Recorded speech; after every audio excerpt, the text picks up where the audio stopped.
ஸ்ரீ குருப்பியோ நமஹ. குருநாதா காமாட்சி சரணம். ஒரு தரம் பெரியவா ஓய்வா உக்காண்டிருக்கிற நேரத்தில் ஒருத்தர் வந்து ஈரோட்லேருந்து வந்து பெரியவாள்கிட்ட பேசின்னு இருக்கார்.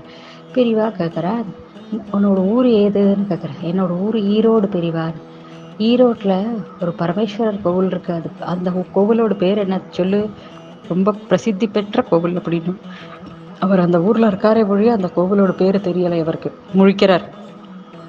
அந்த கோவில் பேர் ஒரு டிஃப்ரெண்ட்டாக இருக்கும் பெரியவா. இந்த கோவில் பேர் பெரியவா சொல்கிறா ஆர்த்திர கபாலீஸ்வரர் கோவில் அப்படின்னு சொல்லுவா. ஆமாம், இந்த ஊருக்கு ஈரோடுன்னு எதனால் பேர் வந்தது தெரியுமோ நோக்கு அப்படின்னு கேட்குறா பெரியவா. தெரியாது பெரியவா, பெரியவா சொன்னால் கேட்டுக்கிறேன் அப்படிங்கிறார் அவர்.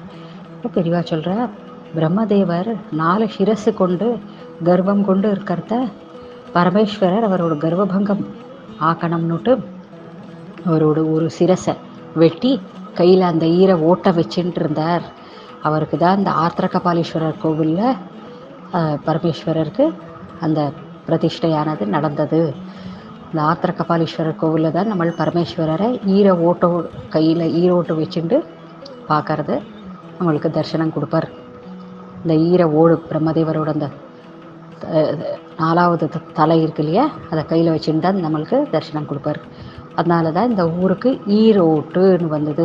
ஈர ஓட பிடிச்சிட்டு இருக்கிற பரமேஸ்வரருங்கிறதுனால இந்த ஊருக்கு ஈரோடுன்னு வந்தது பேருன்னு பெரியவா சொன்னதும் அவருக்கு ஜலமாக கொட்டுறது. அந்த ஊர்லேயே இத்தனை நாள் இருந்திருக்கோம், அந்த ஊருக்கு இந்த பேர் என்ன அர்த்தம்னு தெரியலை, நம்மளுக்கு கோவிலோட பேரும் தெரியலை அப்படின்னு ரொம்ப அவருக்கு வெக்கமாக இருக்குது.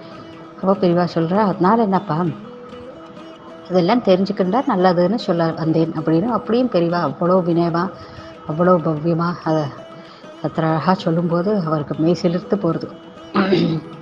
இதுதான் பெரியவாளோட இந்த சின்ன இன்சிடெண்ட்டை இன்னைக்கு சொல்லி நான் நிறைவு பெறுகிறேன். குருநாதா காமாட்சி சரணம்.